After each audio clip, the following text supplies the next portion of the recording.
Do you think it's a good use of manpower and resources to go after law-abiding First Nations and Inuit firearms owners when they clearly are not the problem?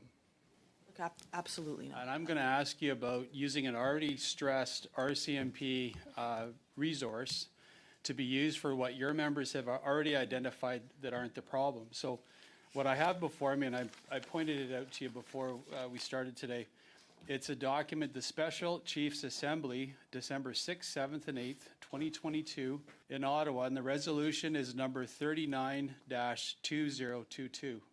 On November 24th, 2022, the House of Commons Standing Committee on Public Safety and National Security met to do a clause-by-clause reading of Bill C-21, and shortly after, amendments were introduced adding long guns, rifles to the banned list, potentially criminalizing many types of firearms currently used by First Nations peoples for sustenance hunting, and I will add in, namely, the widely used SKS. This is the resolution at the bottom of the page 2.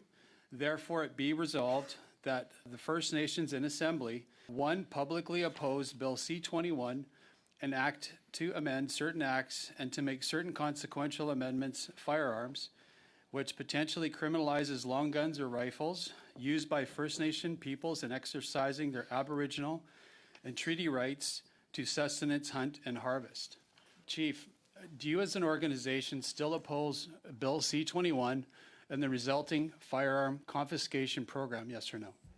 Absolutely. We follow our chiefs in assembly and we follow our First Nations in assembly, and if whatever this says, that stands until otherwise said so by the assembly. About, again, First Nations and Inuit policing.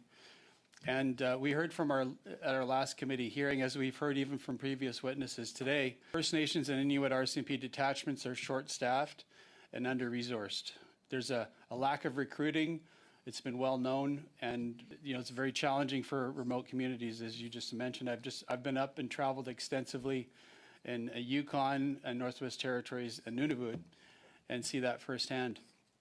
We've heard even today stories about real criminals aren't being held in custody and being released even before their paperwork is completed. Considering RCMP management in Ottawa can't ensure First Nations and Inuit basic policing needs are met, do you think it's a good use of manpower and resources to go after law-abiding First Nations and Inuit firearms owners when they clearly are not the problem? Absolutely not.